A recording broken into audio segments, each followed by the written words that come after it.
को हम बांधते हैं और परमेश्वर इस समय हम आपके वचनों के सामर्थ को ऐलान करते। प्रभु जी, पवित्र आत्मा, आप हर एक लोगों से बातें करें जैसे आप चाहते हो,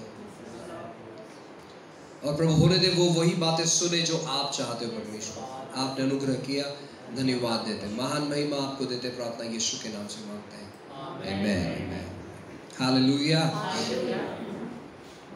मैं आपसे कहना चाहता हूं कि परमेश्वर बहुत भला है। हो सकता है कि हमारी स्थिति, हमारी परिस्थिति, हमारे हालात थोड़े अच्छे थोड़े बुरे लगते हो, लेकिन परमेश्वर बहुत अच्छा है। आमीन। काफ़ी लोगों को ऐसा लगता होगा कि हमने नए साल में बहुत सारी अच्छी बातों को अपेक्षा किया था कि बहुत सारी अच्छी बातें होगी, लेकिन नए साल आते आते बहुत सारी दिक्कतें, बहुत सारी परेशानियाँ, बहुत सारी दुविधाएं हमारे जीवन में बढ़ गई है। मैं आपको कहना चाहता हूँ, ऐसा बिल्कुल भी नहीं है। हम मसीहों के लिए जब दुविधाएं बढ़ जाती है, परेशानी बढ़ जाती है, कठिनाई बढ़ जाती है, बीमारियां बढ़ जाती है, तो एक चीज़ हमें समझने की ज़रूरत है कि परमेश्वर हमारे लिए बहुत सारी अच्छी बातों का इंतज़ाम करता है, लेकिन शत्रु, उसे पसंद नहीं है कि हम उन सारी बातों को अनुभव करें, इसलिए वो बहुत सारे रुकावट और परेशानी लाने की कोशिश करता है। लेकिन मैं आपसे कहना चाहता हूँ कि जब जब आप ऐसे परेशानी, ऐसे दुविधाओं से गुजरते हैं, आपको निराश नहीं होना है, परंतु परमेश्वर के वाचाओं को स्मरण करते रहना है। जब आप अपने बिस्तर पर लेटे हुए होते हो और आपको कुछ अच्छा नहीं लगता है, नहीं तो खाना अच्छा लगता है, नहीं तो पीना अच्छा लगता है, नहीं तो बात करना पसंद है, आप परमेश्वर के वचनों को स्मरण कर सकते हो और कह सकते हो कि परमेश्वर, मैं जानता हूँ कि अच्छी बातों को उत्पन्न करने वाले आप हैं, और आप अच्छी बातों को मेरे लिए आप तैयार करोगे, आप सर्वोत्तम बातों को मेरे लिए तैयार करोगे। आपको परमेश्वर के वचनों का ऐलान करने आना चाहिए। और जब आप अपने बिस्तर का इस्तेमाल करते हो परमेश्वर के वचनों का ऐलान करने के लिए, आपका बिस्तर ज़्यादा दिन तक आपको पकड़ कर नहीं रख सकता है। वो 38 साल का व्यक्ति एक ही चीज सोचता था कि मेरे साथ कोई नहीं है मुझे उठाकर उस पानी में डालने के लिए, जो पानी हिलते ही और जो पहला व्यक्ति गिरते ही चंगा हो जाता है। मेरे साथ कोई नहीं है। वो निराशा, तनाव ग्रसित बातों को सोचते हुए अपने बिस्तर पर पड़े रहता था, और उसका बिस्तर उसे पकड़ कर ही रखा था, उसका बिस्तर उसे छोड़ता नहीं था। लेकिन जिस बिस्तर पर आप परमेश्वर की महिमा कर सकते हो, जिस बिस्तर पर आप परमेश्वर के बारे में याद कर सकते हो और कह सकते हो, इतना जल्दी मैं मरूंगा नहीं, क्योंकि बहुत सारी बातों को करना है, परमेश्वर मुझे इतने जल्दी त्यागेगा नहीं, परमेश्वर मेरा साथ इतने जल्दी छोड़ेगा नहीं। जब आप इस प्रकार की बातें करते हो, आपका बिस्तर कहता है इसको मैं ज्यादा दिन तक अपने पास पकड़कर नहीं रख सकता, और वो रिलीज कर देता है, वो छोड़ देता है आपको, और वो कहता है भाई तू यहाँ से जल्दी बाहर निकल जा। हालेलुया। विश्वास करो परमेश्वर पर, क्योंकि वो भला है, वो अच्छा है। एक वचन पढ़ते हैं, बहुत खूबसूरत वचन है, नीति वचन की किताब अध्याय 16, नीति वचन की किताब अध्याय 16 और वचन 9। नीति वचन 16:9 लिखा है, मनुष्य मन में अपने मार्ग पर विचार करता है, परंतु यहोवा ही उसके पैरों को स्थिर करता है। मनुष्य अपने मंजिल के बारे में विचार करता है, या मनुष्य के मन में बहुत सारी सोच होती है, लेकिन यहोवा उनके पांव को स्थिर करता है, या मैं ये कहूँगा यहोवा उनका मार्गदर्शन करता है उन सारे चीज़ों को पूरा होने के लिए। अब जितने भी जवान हमारे साथ आज यहाँ पर बैठे हैं, मैं उनसे भी बातें करूँगा, और साथ ही साथ हर एक उम्र के लोग जो हमारे साथ यहाँ पर बैठे हैं, हम आपसे भी बात करना चाहते हैं। काफ़ी बार हम अपनी जीवन के बारे में बहुत सारी योजनाओं करते हैं,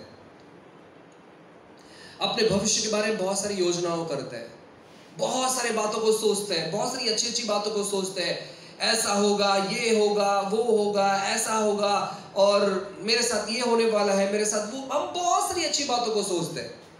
मुझे नहीं लगता कि यहाँ पर कोई ऐसा बैठा है और उसने अपने जिंदगी के बारे में कुछ नहीं सोचा हो। सब लोग सोचते हैं अपने जिंदगी के बारे में, और उन्हें पसंद है चीजों को सोचने के लिए। अगर आप अच्छी बातों को सोचते हो तो मैं आपको रोकूंगा नहीं, लेकिन मैं आपको और सलाह देना चाहता हूं कि आप उसके प्रति क्या करते हो? आप जो चीज सोच रहे हो उसके प्रति आप क्या करते हो? आप किस प्रकार सोचते हो ये बहुत जरूरी है, क्योंकि आपका मन आपके शरीर का सबसे महत्वपूर्ण हिस्सा है। आपका मन आपके शरीर का सबसे महत्वपूर्ण हिस्सा है। मैं एक साइंटिस्ट को जानता हूं जो पूरी तौर पर अपाहिज है, पूरी तौर पर। उसके हाथ काम नहीं करते हैं, उसके पांव काम नहीं करते हैं, वो बस एक व्हील चेयर पर ऐसे ही पड़ा होता है। लेकिन मैं आपको बताऊं, वो व्यक्ति बहुत समृद्धित है। उस व्यक्ति ने बहुत सारे इन्वेंशन किए हैं, बहुत सारे चीजों को उसने तैयार किया। हालांकि उसके हाथ पांव काम नहीं कर, लेकिन उसका दिमाग बहुत तेजी से काम करता है। और वो बस सोच सोच कर ही उसने बहुत सारे चीजों को उसने तैयार किया। ऐसे सारे टेक्नोलॉजी वो इस्तेमाल करता है कि उसके सोच के द्वारा वो टेक्नोलॉजी काम करता है, और वो टेक्नोलॉजी बताते कि ये व्यक्ति क्या सोच रहा है, और उसी के अनुसार लोग जब काम करने लगते हैं, बहुत सारे चीजों को उसने नए तौर पर निर्माण किया। सो हमारा जो मन है ये हमारे शरीर का सबसे महत्वपूर्ण हिस्सा है, और हम इसका इस्तेमाल कैसे करते हैं ये बहुत मायने रखता है हमारे लिए कि हम किस प्रकार आगे को अपना जीवन जीने वाले हैं। और इसलिए बाइबल कहता है कि मनुष्य के मन में बहुत सारे विचार होते हैं, बहुत सारे सोच होते हैं अपने जिंदगी के बारे में, अपने रास्तों के बारे में, अपने मार्ग के बारे में, अपने मंजिल के बारे में। लेकिन परमेश्वर उनके पैरों को स्थिर करता है, या परमेश्वर उनके पैरों का मार्गदर्शन करता है उस जगह तक पहुंचने के लिए। अब काफी बार जवान लोग, क्योंकि मैं काफी समय से जवान लोगों से मिलता हुआ आया हूं, काफी समय से मैं उन्हें सलाह देता आया हुआ हूं, काफी समय से मैं लोगों को देखता हुआ आया हूं कि किस प्रकार वे अपना जीवन बिताते हैं। वे क्या करते हैं जवान लोग?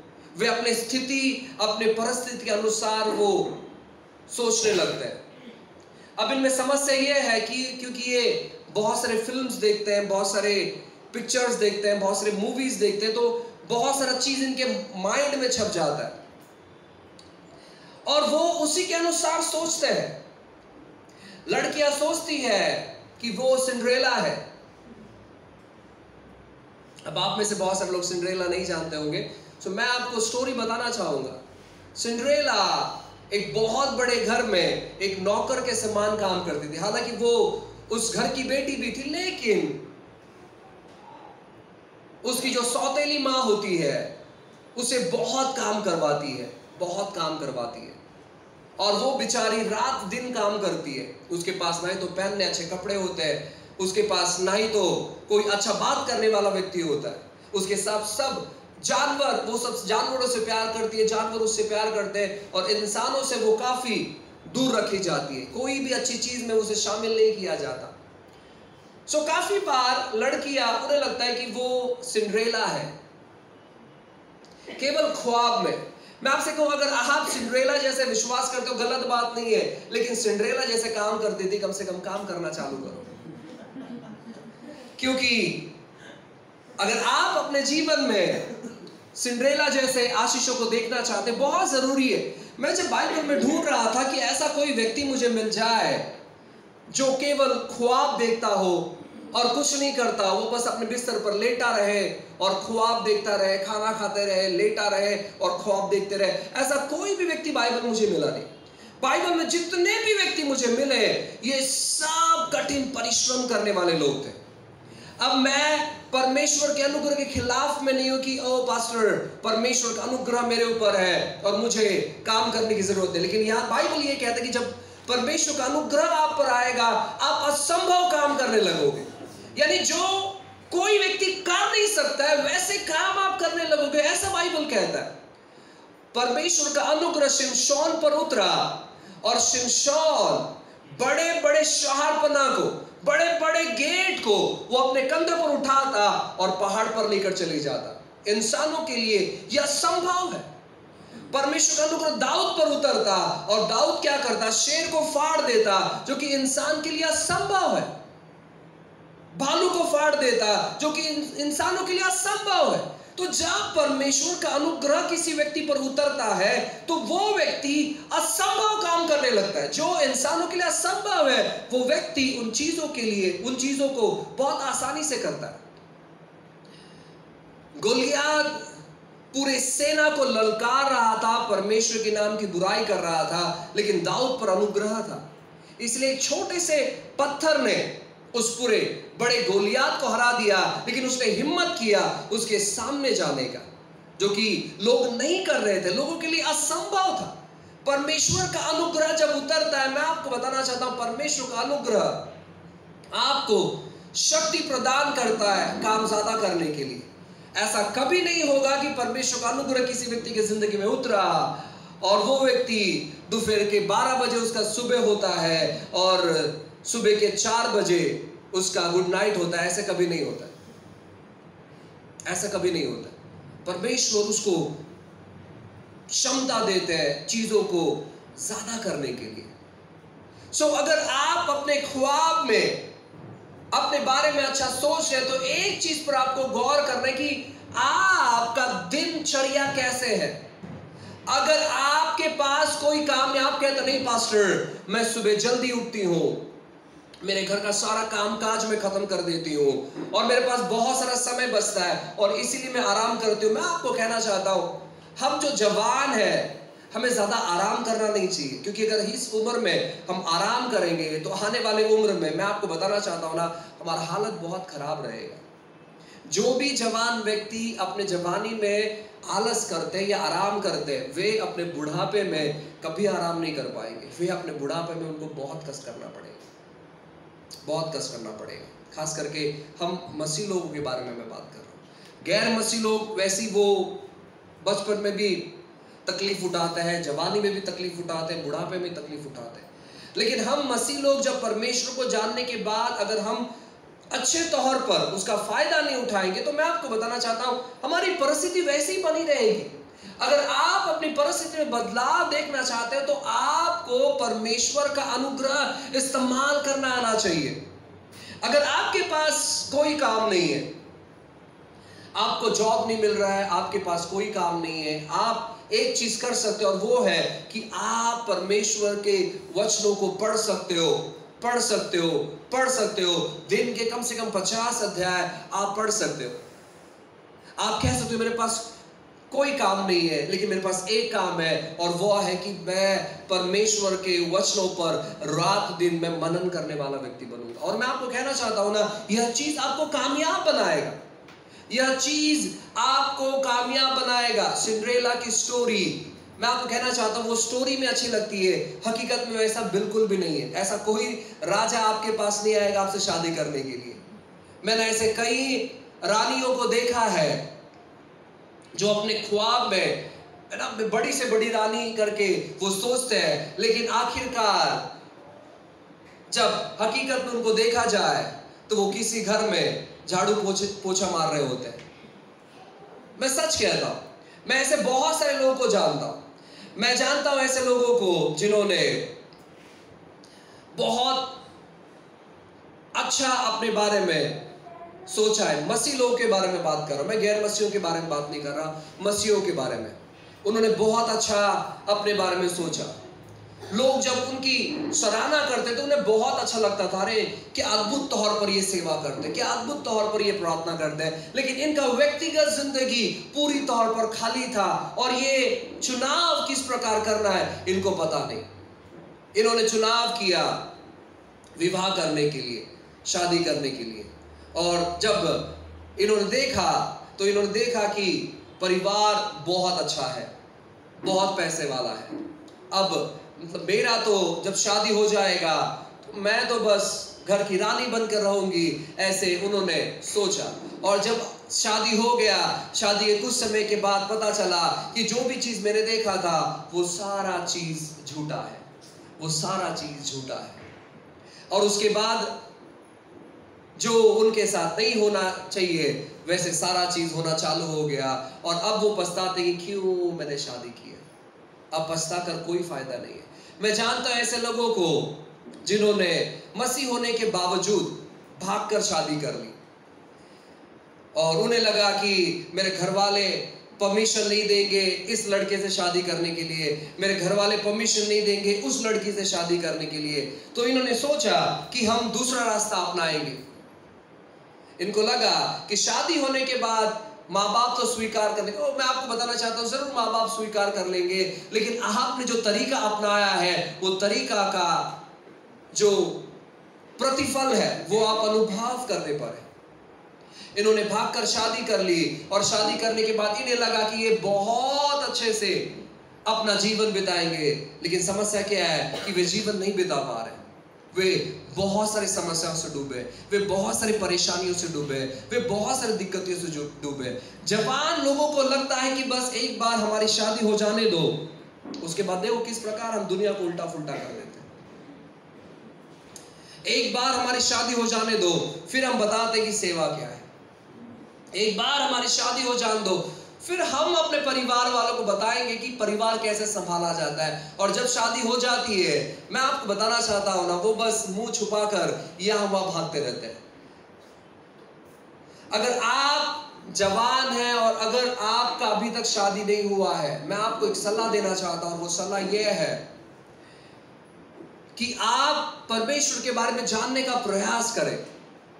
हम मसीह लोग खास करके एक ऐसे व्यक्ति में बदल जाते हैं जो दिखावटी जीवन बिताते हैं। यानी जब आप उनसे बात करोगे आप कहोगे बाप रे कितनी अद्भुत है ये लड़की, कितनी प्रार्थना करती रहेगी, कितने सामर्थ्य से भरती रहेगी, कितना ज्ञान है इसके पास, सब चीज के बारे में जानती है। काश हमारी ऐसी लड़की होती। लेकिन जब आप उनके माँ बाप से बात करोगे आप कहोगे प्रेज गॉड हमें ऐसी लड़की नहीं है। प्रभु की स्तुति हो कि हमारे पास ऐसी लड़की नहीं है। जब आप किसी लड़के से मिलोगे और जब आप उनका सुनोगे कि वो बहुत अच्छे से प्रचार करता है, वो बहुत अच्छे से गीत गाता है, शायद आप कहोगे काश हमारे पास ऐसा लड़का होता। लेकिन जब आप उनके माँ बाप से बात करोगे तब आप कहोगे धन्यवाद कि ऐसा लड़का हमारे पास नहीं है। प्रेज गॉड हमारे पास जो है उतना काफी है। मैं आपको बताना चाहता हूँ हमारी गवाही ऐसे कभी नहीं होनी चाहिए। हमारी गवाही ऐसे कभी नहीं होनी चाहिए। अगर आप अपने जिंदगी को कामयाब बनाना चाहते हो, एक चीज आपको याद रखना है कि परमेश्वर ही आपके पांव का मार्गदर्शन करेगा तो ही आप आगे बढ़ सकते हो। अन्यथा आप बहुत सारे ख्वाब देखोगे और वो ख्वाब वहीं पर रह जाएगा, वो ख्वाब वहीं पर रह जाएगा। फिल्म्स को देखते हुए, पिक्चर को देखते हुए अपना जिंदगी वैसी हो जाएगा। ऐसे कभी आप अनुमान मत लगाए, ऐसा नहीं होता है। प्रैक्टिकली ऐसा नहीं होता है और परमेश्वर ऐसे लोगों को कामयाब भी होने नहीं देते, क्योंकि परमेश्वर को मालूम है अगर मैं इसे अच्छे पोजीशन पे पहुंचा दूं तो ये बहुत सारे लोग जिंदगी को बिगाड़ देगा, बहुत सारी जिंदगी को बिगाड़ देगा। इसलिए इसका यहीं पर रहना ठीक ठाक है। आपको तैयारी करनी चाहिए, आपको योजना करना चाहिए। आप क्या योजना कर सकते हैं मालूम है? सबसे पहले इस 2022 में आप योजना कर सकते हैं कि मैं मेरे दिनचर्या में मैं परिवर्तन लेकर आऊंगा, मैं परिवर्तन लेकर आऊंगी। मेरा दिनचर्या आशीष का जाएगा। आपको यह चीज योजना करना है, नहीं तो एक समय ऐसे आएगा जहां पर आप सो नहीं पाओगे, जहां पर आप सो नहीं पाओगे। मैं ऐसे बहुत सारे लोगों को जानता हूं, बहुत सारे लोगों को। मैं एक एक व्यक्ति का नाम ले सकता हूं, विश्वासियों का खास करके, जो कि हमारे चर्च से नहीं है, हमारे, क्योंकि काफ़ी समय से मैं काफ़ी सारे चर्चेस से जुड़ा हुआ हूँ, मीटिंग से जुड़ा हुआ हूँ, पासबानों से जुड़ा हुआ हूँ, और वो सारी बातें शेयर करते रहते हैं अपने अपनी कलीसियाओं के बारे में सभा खत्म होने के बाद। तो बहुत सारे लोगों का मुझे नाम याद है। एक समय था जहाँ पर वे किसी की बात को नहीं सुनते थे। वो इतने घमंड से भर गए थे वो बच्चे कि वो किसी की बात को नहीं सुनते थे।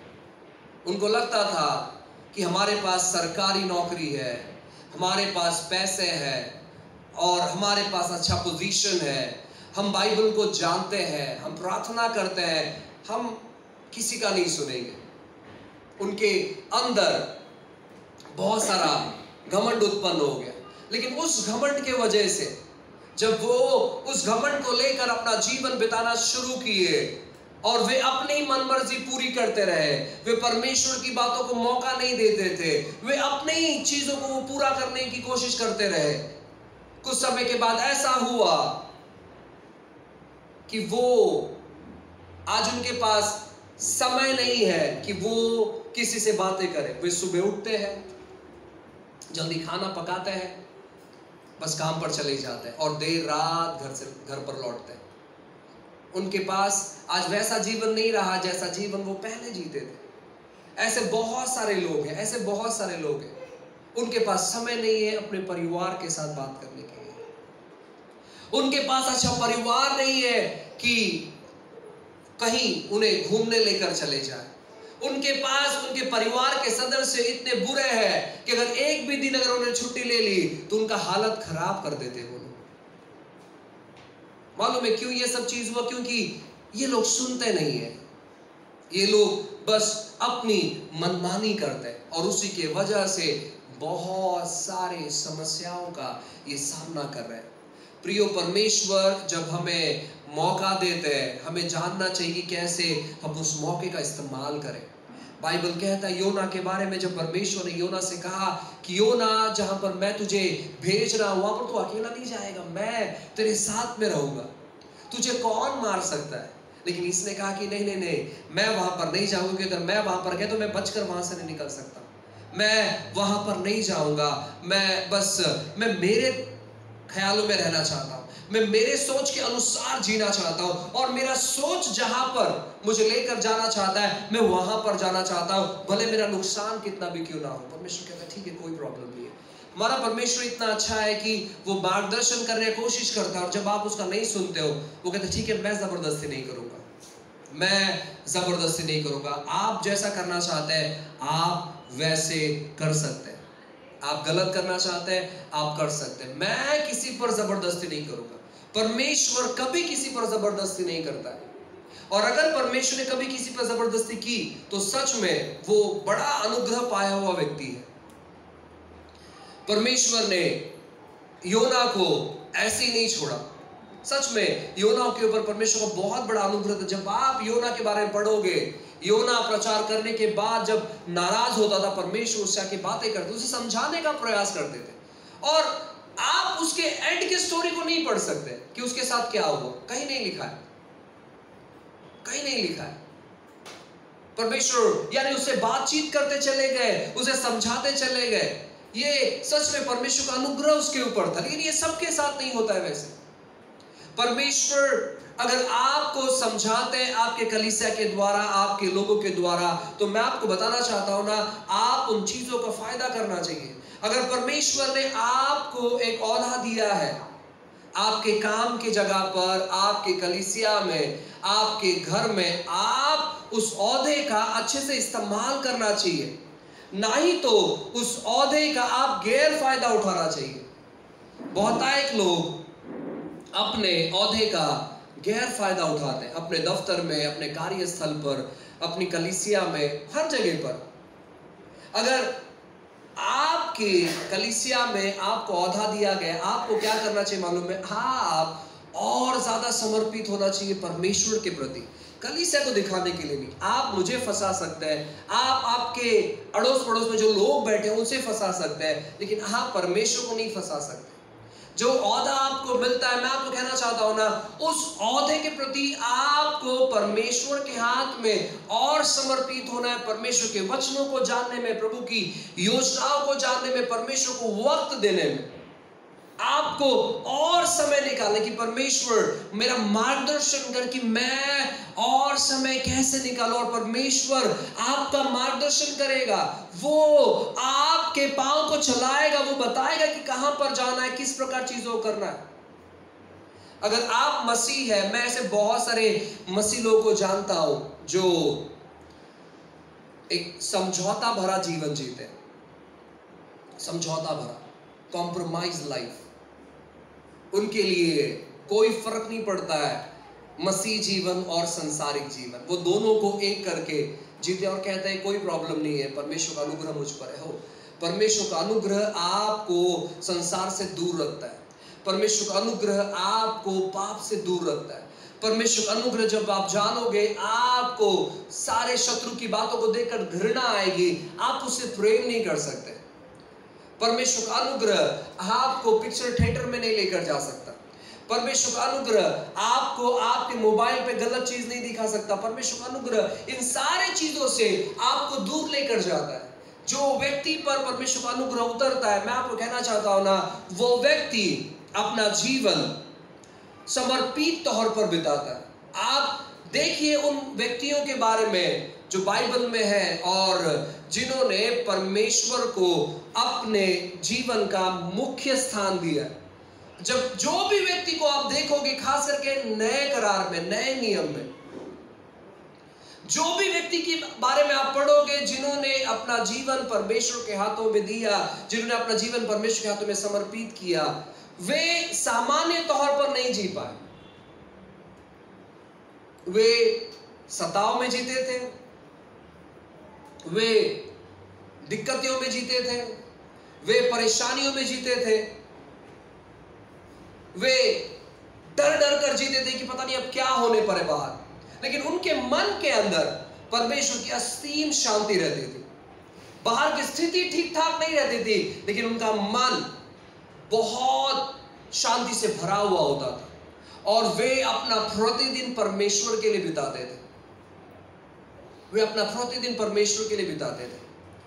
आज जब आप संसार की तरफ ध्यान दोगे, मालूम है क्यों हम बदलाव, परिवर्तन, महान जागरूकता नहीं देख पा रहे? क्योंकि हम मसीह लोग काफी बार समझौता वाला जीवन बिता देते। कोई प्रॉब्लम नहीं, आज प्रार्थना नहीं किया, कोई इशू नहीं, कोई समस्या नहीं। मैं आपको कहना चाहता हूं, ऐसा जीवन मत बिताओ, क्योंकि हम ऐसे समय में जी रहे हैं जहां पर हमें परमेश्वर की जरूरत सबसे ज्यादा है, सबसे ज्यादा। और इसी समय से हमें परमेश्वर को ढूंढने वाला व्यक्ति बनना चाहिए, हम परमेश्वर को जानने वाला व्यक्ति बनना चाहिए। अगर आप समझौता भरा जीवन जी रहे, ऐसे जीवन को धिक्कारो, ऐसे जीवन को नकारो, ऐसे जीवन को पसंद मत करो, ऐसे जीवन से प्रेम मत करो जो जीवन समझौता भरा हो। अगर कोई व्यक्ति आपका सम्मान कर रहा है, कोई भी व्यक्ति आपका सम्मान कर रहा है, आप उसका गैर फायदा मत उठाओ। जब कोई व्यक्ति आपका सम्मान करता है, आपको क्या करना है मालूम है? आपको उस व्यक्ति को परमेश्वर के कार्य के बारे में और ज्यादा बताना है। आपका मिलना होने दो कि आपका मिलना लोगों को प्रार्थना करने के लिए विवश करे। आपका मिलना होने दो लोगों को परमेश्वर के सोच में डूबने वाला व्यक्ति बना दे। आपका मिलना लोगों को परमेश्वर के वचनों के पास अगुवाई करे। इस प्रकार का होने दो कि हमारा मिलना होने दो कि जब हम मिले तो हम यहाँ वहाँ की बातें नहीं, परमेश्वर की बातें करें। मैं आपसे कहना चाहता हूं, मैं हर दिन प्रयास कर रहा हूं कि उन लोगों के बारे में सीखने के लिए, उन लोगों के बारे में पढ़ने के लिए जिन्होंने बहुत बेहतरीन तौर पर सेवकाई की। मैं कम से कम काफी समय से एक ऐसे बायोग्राफी को देखता हूं जिन्होंने सेवा की है। मैं ढूंढता हूं किस प्रकार लोग सेवा करते हैं। मैं आपसे कहना चाहता हूं, 18वीं सदी में, मैं कल एक रात को सोने से पहले एक मिशनरी का फिल्म देख रहा था जो 18वीं सदी में लोगों को गुलाम बनाकर काम पर रखते थे और वो उनके अनुसार, गुलाम यानी उनके अनुसार वे काम करते थे। जब वो छुट्टी दे तभी छुट्टी होती थी, जब वो कहे खाना खाने का टाइम हो गया तभी खाना खाने का टाइम होता था, अन्यथा उनको काम करना ही पड़ता था। सुबह 6 बजे से लेकर रात 12 बजे तक उन्हें काम ही करना पड़ता था। उन्हें 4 से 5 घंटा केवल आराम देते थे और 4 से 5 घंटे में ही उन्हें खाना खाना है, उनका पर्सनल काम करना है। बाकी उनको लगभग 18-19 घंटा कंटिन्यू तौर पर काम करना था। इस प्रकार लोग वहां पर काम लेते थे और उनके मध्य में लोग सेवकाई करते थे उनको कि कैसे वहां से छुड़ाए। वो वहां पर जाकर बताते थे कि आप किस प्रकार यहां से भाग सकते, किस प्रकार यहां से छुटकारा पा सकते। और अगर ये प्रोसेस में उन लोगों ने अगर इनको पकड़ लिया तो उनकी खैर नहीं, उन्हें मार दिया जाता था। लेकिन फिर भी लोग अपने आप को जोखिम में डालकर इस प्रकार की सेवा करते थे। धीरे धीरे एक महिला उनके बीच में से, जो कि वहां की नौकर थी, गुलाम थी, उसने जिम्मा उठाया लोगों को वहां से बाहर निकालने के लिए। और उसके जीवन काल में लगभग 450 लोगों को उस महिला ने बचाया। वो जाती थी, उन लोगों को रातों रात छुप छुप कर उनके कैद से वो बाहर निकालती थी। आज काफी बार हम जिस माहौल में जी रहे हैं, जिस दुनिया में जी रहे हैं, ऐसी सारी समस्याओं से हम नहीं गुजरे, लेकिन आज भी ऐसे बहुत सारे लोग हैं जो बहुत सारी दुविधा में जी रहे, बहुत सारी गुलामी में जी रहे, बहुत सारी दिक्कती में जी रहे। और हम क्या कर रहे हैं मालूम है? हम अपने दुनिया में जी रहे, हम अपने ख्वाब में जी रहे कि एक दिन आएगा एक राजकुमार घोड़े पर और मेरी शादी उसके साथ होगी। कहीं एक खूबसूरत लड़की मुझे मिलेगी और उससे मेरा शादी होने पर है, और मेरा तब शादी होने के बाद मेरी जिंदगी बदल जाए। मैं आपसे कहना चाहता हूं, ऐसा बिल्कुल भी नहीं है। ये बिल्कुल भी सही नहीं है। ऐसा कुछ नहीं होता है। रियलिटी क्या है मालूम है? आपको शादी करना है और शादी होने के बाद आपको घर संभालना है, आपको कपड़े धोना है, आपको खाना पकाना है। अगर लड़का अच्छा है तो आपकी नसीब खुल गई, लड़का अगर बुरा है तो कमाना भी आपको है और पकाना भी आपको है, बनाना भी आपको, सब आपको करना है, सब आपको करना है। लड़की बुरी हुई तो कुछ तो खैर नहीं, फिर उसके बाद फिर तो सोचना ही बंद कर दो। मैजिक वगैरह ऐसे कुछ नहीं होता है। रियलिटी बहुत अलग है, जो आप देखते हो उससे काफी अलग है। मैं तो ये विश्वास करता हूं कि जो लड़की बहुत ज्यादा परिश्रम करती है, बहुत ज्यादा मेहनत करती है, और अगर वो विश्वासी है, परमेश्वर उन चीजों को देखता है। जो लड़की मेहनत नहीं करती है, मैंने जब इन चीजों के बारे में सोचा, आप इस चीजों को समझने का प्रयास करें। मैं वापस कहता हूं कि मैं परमेश्वर के अनुग्रह के खिलाफ में, लेकिन परमेश्वर का अनुग्रह आपको सुस्त होने नहीं देगा। परमेश्वर का अनुग्रह आपको सुस्त होने नहीं देगा। और अगर आप में से कोई भी व्यक्ति सुस्त है तो मैं आपको बताना चाहता हूं, आपने परमेश्वर के अनुग्रह का अनुभव नहीं किया। पौलुस कहता है कि मेरी निर्बलता में उसका सामर्थ प्रकट होता है। मेरी निर्बलता, यानी जब मैं निर्बल रहूंगा तो परमेश्वर मुझसे ये नहीं कहेगा कि तू आराम कर। जब मैं निर्बल रहूंगा, परमेश्वर अपना सामर्थ मुझ पर उंडेलेगा और वो मुझे कहेगा अब तू शक्तिशाली हो चुका है, अब बाहर निकल कर मेरे काम को पूरा कर। और पौलुस बार बार यही चीज करता था। पौलुस को जब पथराव करके मार दिया जाता था, लोगों को लगता था कि अब ये मर चुका है, उसे फेंक दिया जाता था, उसके बाद परमेश्वर का सामर्थ उस पर उतरता था, वो दोबारा खड़ा होता था और वापस सेवा करने निकल जाता था। ऐसे काफी बार हुआ है पौलुस के साथ। और हमें लगता है कि परमेश्वर का अनुग्रह इसका मतलब है कि हम बॉस बनकर बैठेंगे और सब पर हुकूमत करेंगे। नहीं नहीं नहीं नहीं नहीं, ऐसा बिल्कुल भी नहीं है, ऐसा बिल्कुल भी नहीं है। परमेश्वर का अनुग्रह आपको सुस्त होने नहीं देगा। तो जो भी जवान है, चाहे वह आप लड़की हो चाहे आप लड़के हो, अगर आप मेहनत नहीं करते हैं, आप कामकाज नहीं करते, तो आप पर अनुग्रह नहीं होगा, ना ही तो लोगों का और ना ही तो परमेश्वर का। आप कोई भी व्यक्ति बाइबल में से ढूंढे जिस पर परमेश्वर का अनुग्रह हुआ है, वो बहुत मेहनत करने वाले लोग थे। परमेश्वर का दास अब्राहम, या हम दोस्त कह सकते हैं, अपने दास को भेजता है और कहता है मेरे लिए बहू ढूंढ कर लेकर आ। एलिएज़र जाता है और वो ढूंढता है, वो कुछ लड़कियों को देखता है, वो कहता है कि शायद ये मेरे मालिक के लिए सही बहू रहेगी। लेकिन बाद में पता चलता नहीं ये सही नहीं है, वो ढूंढते ढूंढते ढूंढते थक जाता है, उसे कुआं मिलता है। जब वो उस कुएं के पास पहुंचता है, उसे कुछ लड़कियां मिलती है, और उन लड़कियों में से एक लड़की रहती है जिसका नाम था रिबेका। और वो क्या करती है, वो देखती है एलिएजर को, उनके ऊँटों को। वो कहती है, सर मैं आपके लिए पानी लेकर आती हूँ। वो उसे पानी पिलाती है, और जैसे ही पानी पिलाती है, ये अपने मन में सोचता है कि जो भी मेरे ऊँटों को पानी पिलाएगा वही मेरे मालिक के घर की बहू बने। किसको पानी पिलाएगा? एलिएजर। आपको पानी पिलाने के बाद आप ऐसे कैसे सोच सकते हैं? आप उस घर के नौकर हैं और आप कहते हो कि जो मुझे पानी पिलाएगा, इतने सारे ऊँटों को पानी पिलाएगा, वो मेरे मालिक की बहू बनेगी। आप ऐसे कैसे सोच सकते हैं? अगर हम वहां पर होंगे तो हम कुछ अलग प्रकार का रिप्लाई उन्हें देंगे, या फिर हम वो गुस्सा अपने मन में रखेंगे, इसने एक दिन मेरे से काम करवाया था, एक बार मुझे उस घर की बहू बनने तो फिर मैं बताती हूँ इसको। लेकिन इसने क्या किया मालूम है? इसने कहा कि मैं आपके ऊँटों को भी पानी पिलाऊंगी। उसके साथ कई सारे ऊँट थे, कई सारे ऊँट थे उसके साथ। वो जाती और अपने घड़े से पानी भर भर काफी समय बीत जाता है, काफी समय, क्योंकि कुआं पानी से भरा हुआ नहीं था।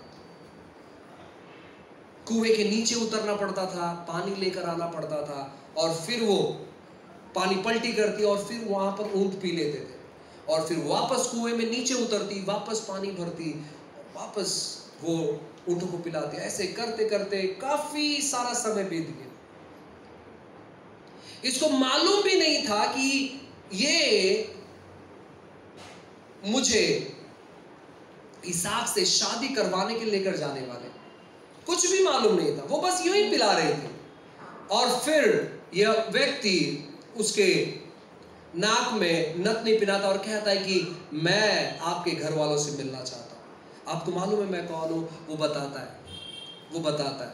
और जब ये अपने घर पर इसे लेकर जाती है, और जब उनके पिता से ये बात करते हैं और पूछते हैं कि मैं इन्हें इसहाक से शादी करवाने के लिए लेकर जाना चाहता हूं, वो कहते हैं काम करिए, आप कुछ दिन यहाँ पर रुक जाइए और आप यहाँ पर ठहरिएगा, और फिर कुछ समय के बाद आप जा सकते हो। वो कहते हैं नहीं, मैं नहीं रुक सकता, मुझे अभी निकलना है। आप रिबेका से पूछ सकते हैं। रिबेका कहती कि मैं भी नहीं रुक सकती, मुझे मेरे दूल्हे से मिलने जाना है, मुझे बहुत घाई है, मुझे बहुत जल्दी है। मैं काफ़ी समय तक आपके साथ रही, लेकिन मुझे अब यहाँ से विदा करो। अगर उसने पानी नहीं पिलाया होता तो वो कभी इसहाक से शादी नहीं कर सकती थी।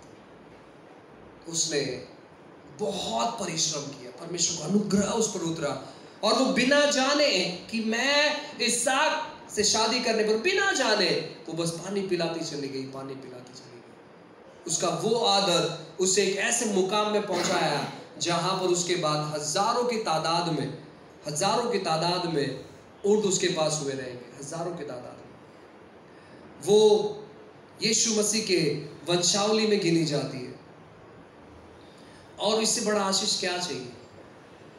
मेहनत करने वाले।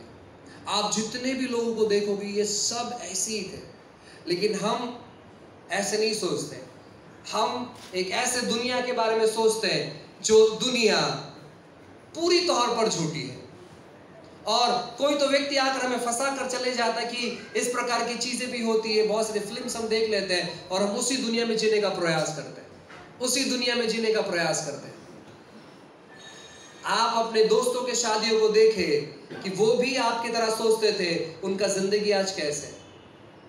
कुछ लोग, उनका पति उनको छोड़कर चले गया, कुछ लोग के पति गुजर गए, ऐसे बहुत सारे चीजें, ऐसे बहुत सारी बातें।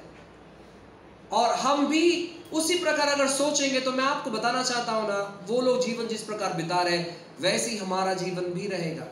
अगर परमेश्वर ने आपको सेवकाई के लिए बुलाया, मैं ऐसे बहुत सारे लोगों को जानता हूं जिनको परमेश्वर ने सेवकाई के लिए बुलाया, लेकिन आज वो सेवकाई में नहीं है। आज वे रोज कमाने और रोज खाने वाले लोग बन गए। उनके पास वक्त नहीं है प्रार्थना करने के लिए।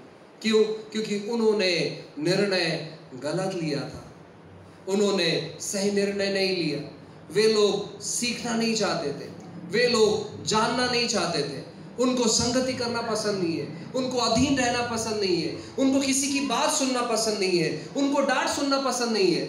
वो कहते हैं कि एक समय आएगा ब्रदर, हम बस प्लेन में उड़ते रहेंगे, हम यहाँ सेवा के लिए जाएंगे, हम वहाँ सेवा के लिए जाएंगे। मैंने कहा तू कहीं नहीं जा सकता, तेरा कुछ नहीं हो सकता। एक दिन एक व्यक्ति बहुत सारे गलत चीज़ों में था, सो मैंने सोचा कि मैं उनको बुलाकर उन्हें सलाह दूंगा और मैं उनको बताऊंगा कि आप ये चीज़ ना करें, आपको प्रभु ने सेवा के लिए बुलाया, आप सेवा पे फोकस करें। जब मैंने उनको बुलाया अच्छे से होटल में, मैंने उन्हें कहा कि आप जो चाहिए आप खाएं और मैं चाहता हूँ कुछ समय आप मेरे साथ बिताएं। तो वो व्यक्ति मुझसे बातें करने लगा कि देखो हमारे मीटिंग में हज़ारों तादाद में लोग आ रहे हैं। मैंने कहा मैं उसके लिए मैं यहाँ पर आपको नहीं बुलाया हूँ, मैंने आपको बुलाया है कि आप जो गलत चीज़ों में डूबे हुए, आप उन सारी गलत चीज़ों से बाहर निकले। लेकिन वो सुनने के लिए रेडी नहीं था। मैंने कहा इसके बाद मैं कभी नहीं मिलूंगा आपसे, उसके बाद मैं उनसे कभी नहीं मिलूँ। मैं आपको कहना चाहता हूँ, ये नहीं कह रहा हूँ कि मैं बहुत परफेक्ट हूँ और मैं बहुत अच्छा हूँ, लेकिन मैं आपको कहना चाहता हूँ कि हम हर एक लोग इस खास करके 2022 में एक चीज को जानने का प्रयास हमें करना है कि हम कौन से काम के लिए बुलाए गए। अगर आप सेवा के लिए बुलाए गए, मैं आपको कहना चाहता हूं उस चीज को आप कभी पीछे मत रखो। मालूम है क्यों? क्योंकि वही चीज है जो आपको सबसे आगे लेकर जाएगी। जो भी व्यक्ति सेवा के लिए बुलाया गया है, कभी भी अगर आपके मन में आया कि प्रभु चाहता है कि तू सेवा कर, अगर यह चीज आपके मन में आया, उसको हम मराठी में कहते कि दुर्लक्ष्य मत कर, नजरअंदाज मत कर उस चीज को। ये मत सोच कि ये चीज होने के बाद में उस चीज पर नहीं। अगर परमेश्वर ने आपको बुलाया है, उस पर काम करना चालू करें, क्योंकि परमेश्वर आपके द्वारा कईयों को छुटकारा देना चाहता है। लेकिन आप क्या करते हो? आप काफी चीजों को अपने सामने जब देखते हैं, ये चीजें नहीं हो रही है, ये चीजें नहीं हो रही है, ये चीजें नहीं हो रही है, अब मैं सेवा कैसे करूं? मैं आपको कहना चाहता हूं, काफी बार जब हम सेवा के लिए बुलाया जाता है तो काफी चीजों में हम हार का सामना करते हैं। लोगों के साथ मुझे पता नहीं, लेकिन मेरे साथ ऐसे काफी बार हुआ।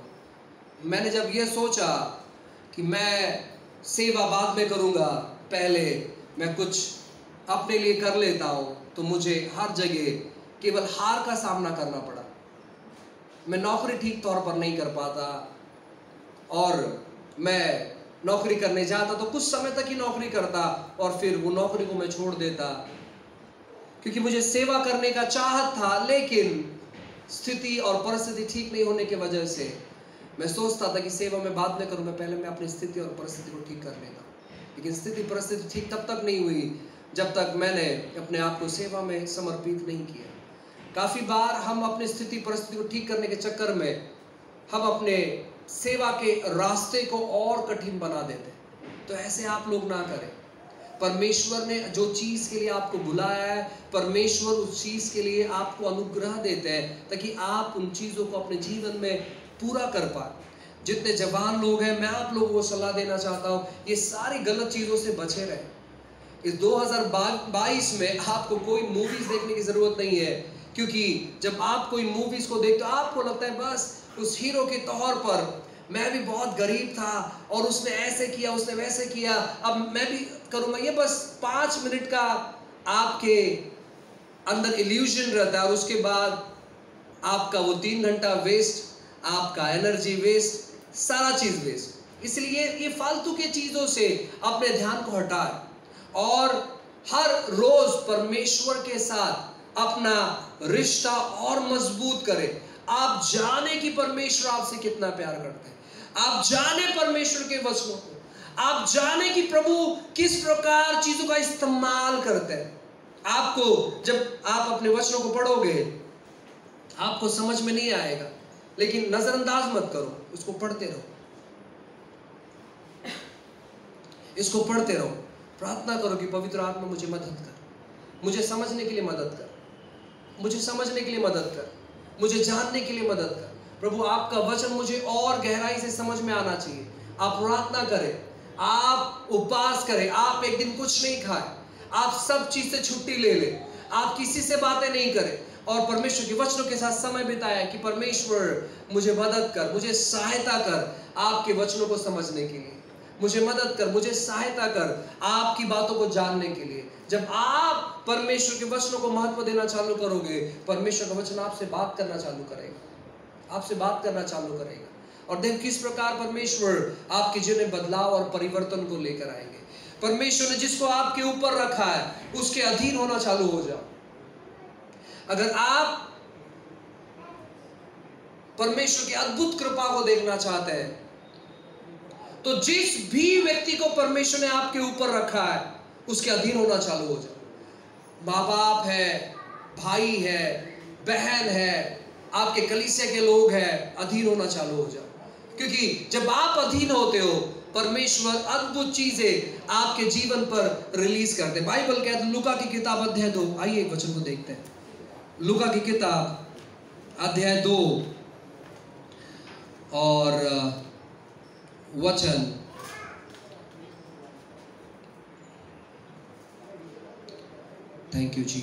50 से पढ़ते हैं। बाइबल कहता है लूका की किताब अध्याय 2 वचन 50 है कि लिखा है, परंतु जो बातें उसने उनसे कही उन्होंने उसे नहीं समझा। तब वह उनके साथ गया और नासरत में आया और उनके वश में रहा। और उसकी माता ने यह सब बात अपने मन में रखी। यीशु मसीह नासरत में आया और नासरत में आने के बाद वो उनके अधीन हो गया। यीशु मसीह उनके अधीन हो गया। जिनके अधीन पिता ने उन्हें रखा था वो उनके अधीन हो गया। 52 नंबर के वचन में लिखा है, और यीशु बुद्धि और डील डोल में और परमेश्वर और मनुष्य के अनुग्रह में बढ़ता चले गया।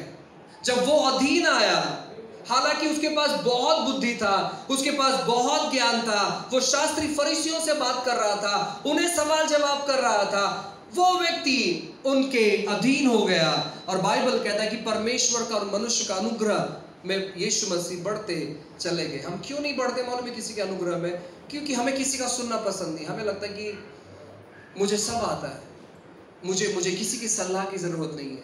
जो व्यक्ति ऐसे सोचता है कि मुझे किसी के सलाह की जरूरत नहीं है, उस व्यक्ति को कुछ भी नहीं आता।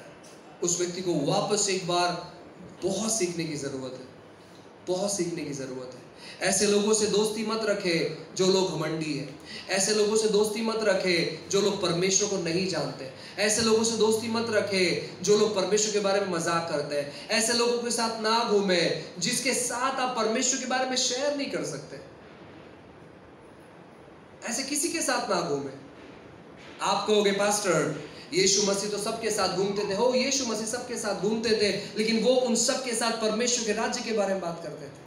आप भी गैर मसीहियों के साथ घूम सकते हैं। अगर आपके दिमाग में ये उद्देश्य है कि मैं इनको यीशु के बारे में बताऊंगा और वे सुनने लगेंगे, तो कोई प्रॉब्लम नहीं है। आप गैर मसीहियों के साथ घूम सकते हैं, आप उनके साथ संगति कर सकते हैं। लेकिन अगर वे जानते यीशु के बारे में और वो मजाक में उड़ाते हैं तो उनके साथ आप घूमे नहीं। क्योंकि जब आप उनके साथ घूमते हो तो आप भी यीशु की बातों को मजाक में उड़ाते हैं।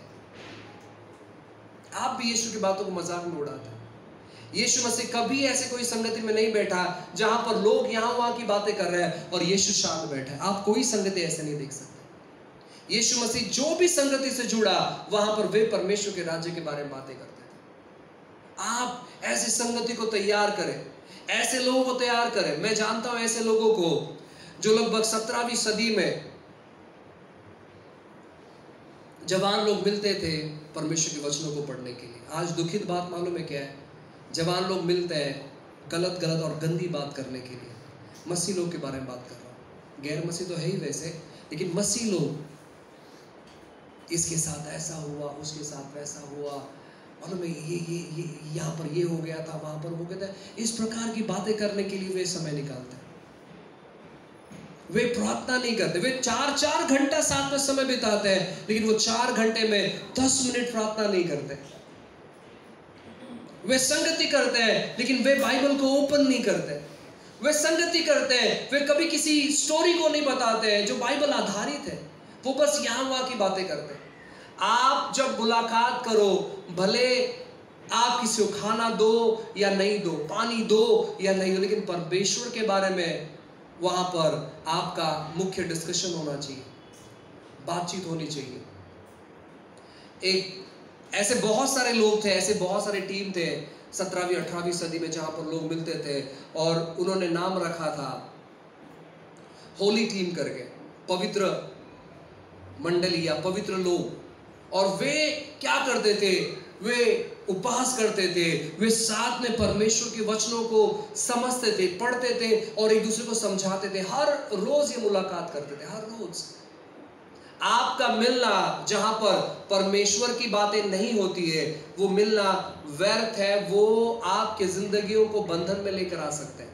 लेकिन जब आप मुलाकात करते हो परमेश्वर की बातों को लेकर, मैं आपको कहना चाहता हूं ना, आप जिस बंधन से आए रहेंगे वो बंधन अपने आप टूटने चालू हो जाते हैं, क्योंकि आप वहां पर परमेश्वर के बारे में बात कर रहे हैं, आप वहां पर प्रार्थना के बारे में बात कर रहे हैं, आप वहां पर संगति कर रहे हैं परमेश्वर के वचनों को जानने के लिए। मैं आपसे कहना चाहता हूं ना, होने दो कि हमारा मुलाकात प्रार्थना में बदले, हमारा मुलाकात वहां से हम कुछ ऐसे चीजों को लेकर जाए, प्रभु की उपस्थिति को लेकर जाए कि सच में मैं आज के बाद लेट नहीं उठूंगा, मैं जल्दी उठूंगा और मैं सुबह सुबह परमेश्वर के चेहरे को मैं ढूंढता रहूंगा।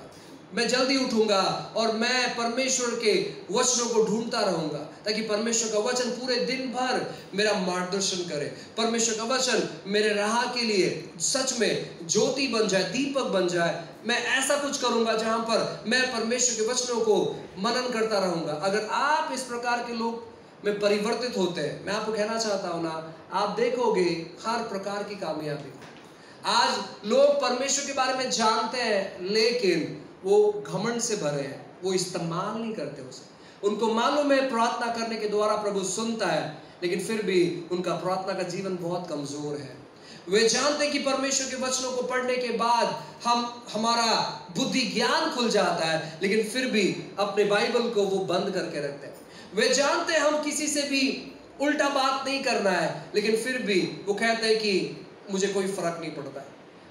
क्यों ये समस्या मालूम है? क्योंकि हम कहीं ना कहीं पूरी तौर पर घमंड से भर चुके हैं और उसी की वजह से परमेश्वर का आत्मा हमारे द्वारे वो कार्य नहीं कर पा रहे। होने दो कि ये 2022 हम परमेश्वर को अधिक जानने वाले लोग बन जाए, परमेश्वर को समझने वाले लोग बन जाए, परमेश्वर को समझने वाले लोग बन जाए। आपकी स्थिति, आपकी परिस्थिति, मैं आपको कहना चाहता हूं ना, उतना आपके दिमाग में नहीं रहना चाहिए जितना परमेश्वर का वचन और उसकी उपस्थिति। अगर आप अपनी स्थिति और परिस्थिति के बारे में ही रात दिन ध्यान दे रहे हो, तो शायद आप अपनी स्थिति परिस्थिति को आपने इतना सोच लिया है कि आपने परमेश्वर के विचारों को उस स्थिति परिस्थिति के बीच में दबा दिया। एक लास्ट चीज कहूंगा, फिर हम कुछ समय प्रार्थना करेंगे। इस 2022 में, इस 2022 खत्म होते होते, अभी तो शुरुआत हुआ है, आप अपना जीवन किस प्रकार तैयार कर रहे हैं, उन चीज़ों पर फोकस करें। एक नया डायरी खरीदिए, उस पर लिखे कि आप 31 दिसंबर 2022 तक आप अपने जीवन को कैसे तैयार कर रहे हैं।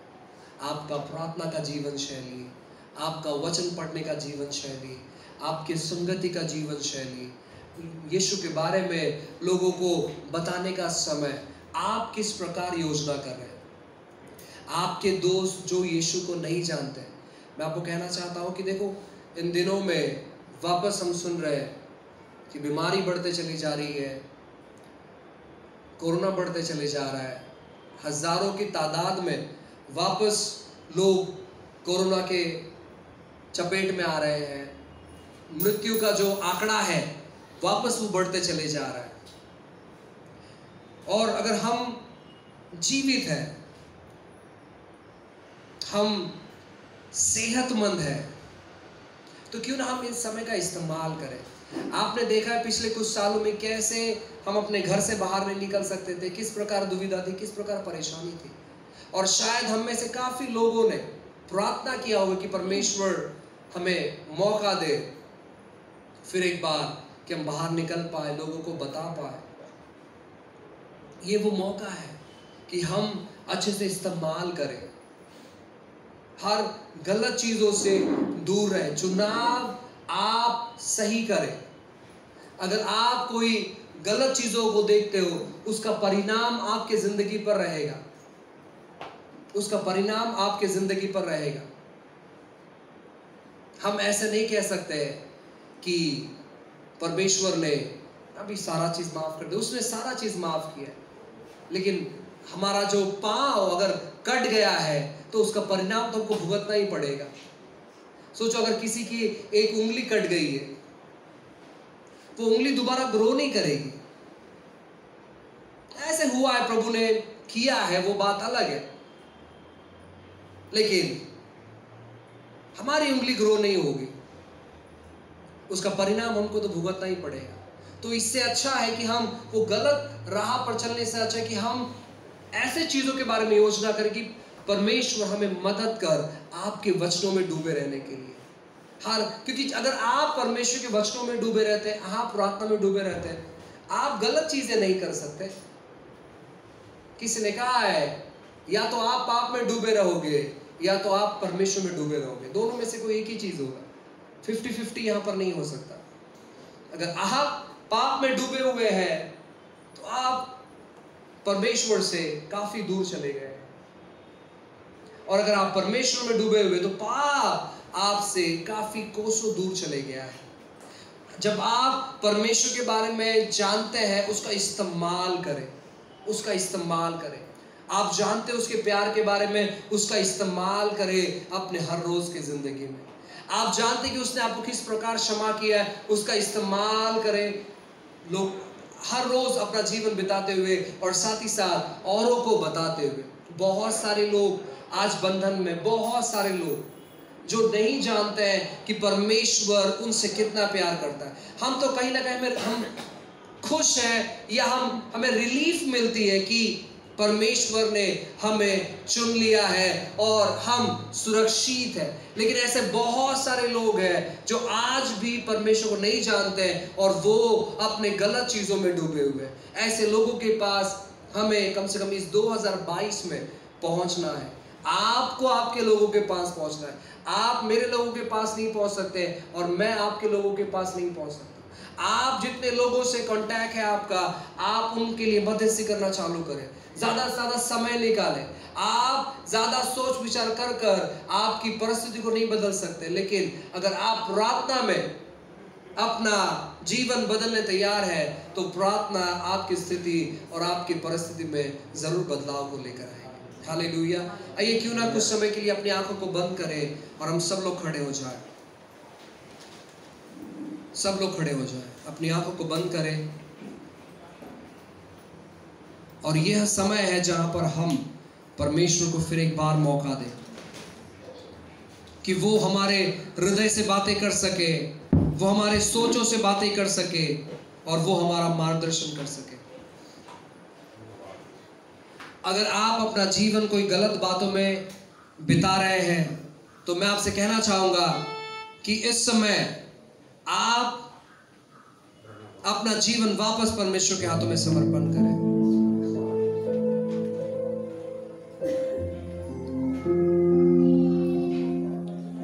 Thank you Jesus Lord, hallelujah.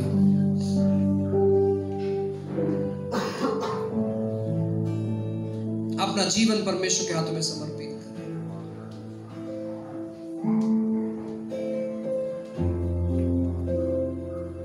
हर गली, हर चौराहे पर मौत इंतजार करती है।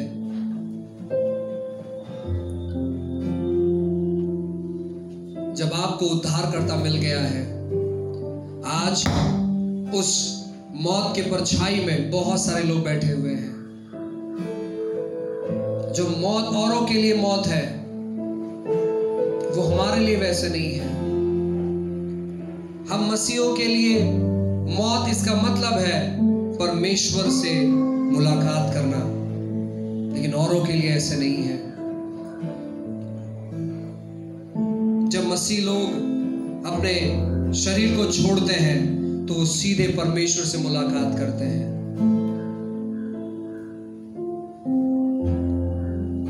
लेकिन हम यूं ही इस पृथ्वी पर जन्म नहीं लिए हैं। परमेश्वर ने एक बड़े मकसद के साथ हमें जन्म दिया है। मैं उस मकसद को पूरा करूंगा, आप उस मकसद को पूरा करोगे, आप उस मकसद को पूरा करोगे। आइए अपने आप को उस प्रकार देखें कि मैं यूं ही अपना जीवन नहीं बिताऊंगा, लेकिन मैं उस मकसद को पूरा करूंगा, क्योंकि प्रभु आप मेरे पांव का मार्गदर्शन करते हो।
सब मिलकर गाएं, सब मिलकर उसको स्मरण करें। वो पिता आपसे प्यार करता है।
सारे पापों का बोझ वो उठाता है, आपके पापों का दाग वो मिटाता है। Yes, hallelujah.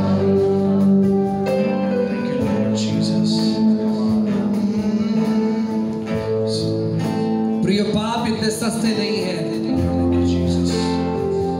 पाप की वजह से यीशु को अपना खून बहाना पड़ा। हर एक पाप खून मांगता है, और यीशु ने अपना खून बहाकर उस पाप के बोझ को मिटाया है, उस पाप के दाग को मिटाया है, उस पाप के बोझ को हटाया है। यीशु का खून आज भी बहता है और वो आज भी पुकारता है।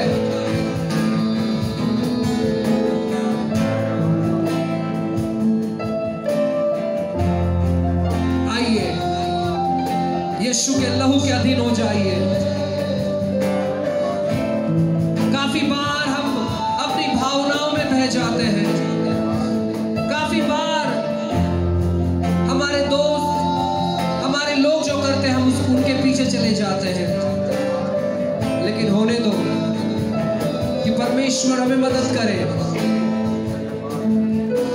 हमें सहायता करे।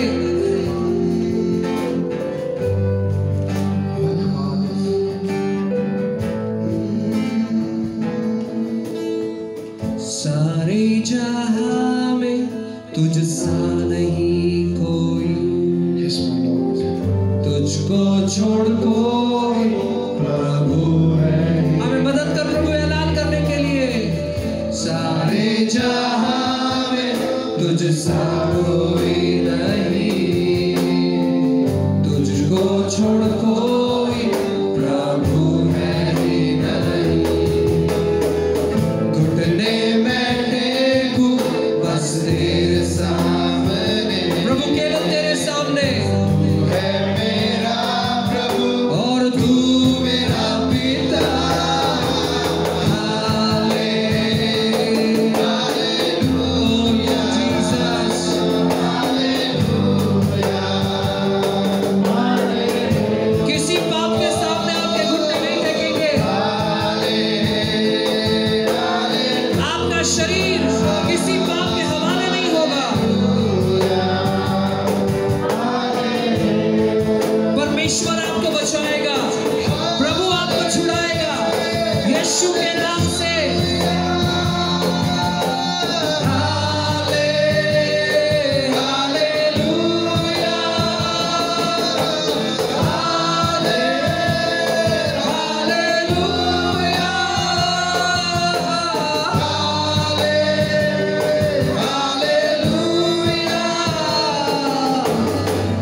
परमेश्वर आपके मस्तक को ऊंचा करेगा,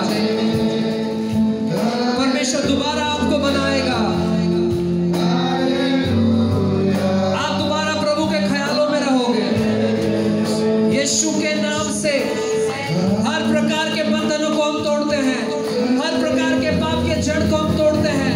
यीशु के नाम से हर प्रकार की गलत बातें, हर प्रकार की वासना यीशु के नाम से हम तोड़ते हैं।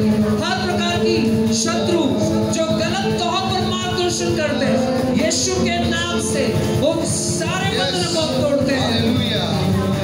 प्रभु इनका शरीर पाप का दास्तव्य नहीं है, लेकिन इनका शरीर पवित्र आत्मा आपका दास्तव्य है। वे आपके गुलाम है, वे पवित्रता के गुलाम है, वे धार्मिकता के गुलाम है। कोई भी पाप का नियंत्रण इन पर जड़ नहीं पकड़ेगा। यीशु के नाम से, यीशु के नाम से कोई भी घिनौनी बातें इनको पकड़ कर नहीं रखेगी। यीशु के नाम से।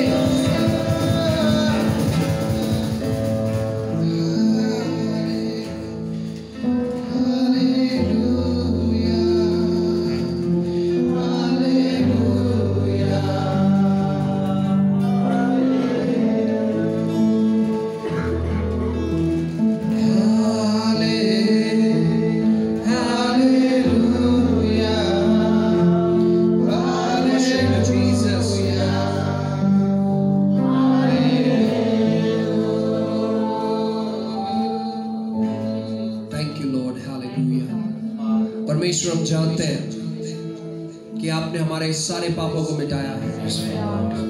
आपने अपने लहू के द्वारा प्रभु जी में शुद्ध किया है।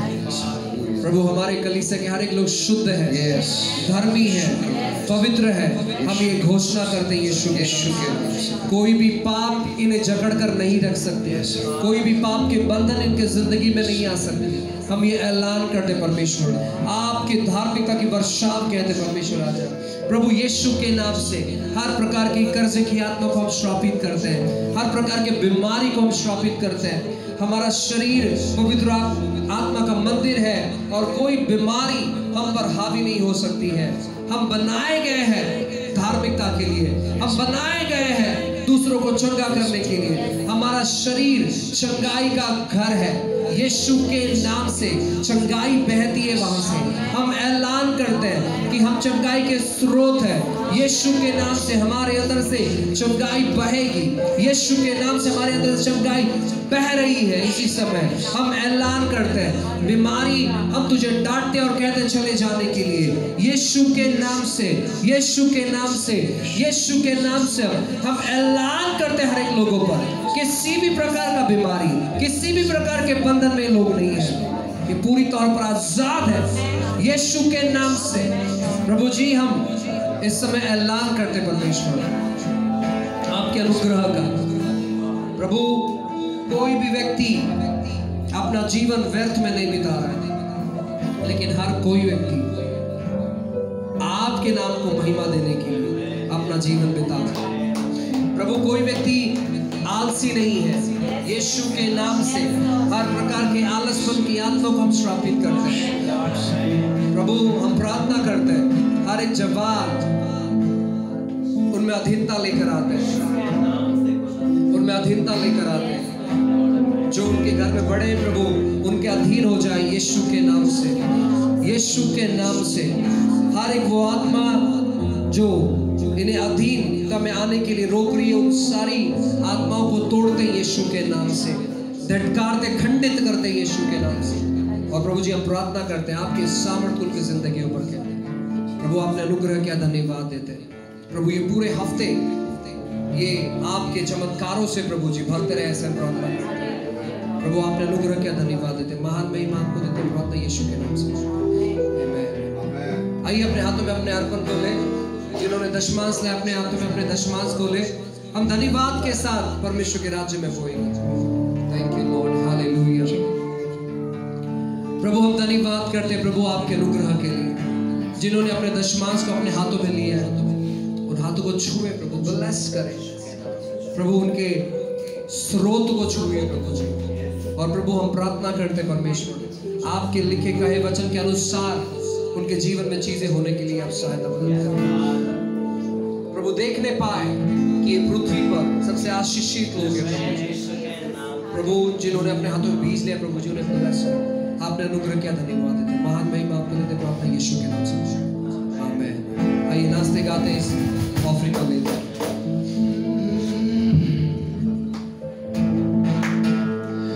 तो डरो मत, चुपचाप खड़े रहो, खुदा की नज़ात के काम देखो।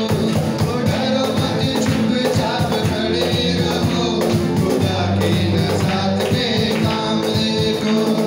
डरो मत, चुपचाप खड़े रहो, खुदा की नज़ात के काम देखो।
तक, प्रभु यीशु मसीह आने तक हम बाहर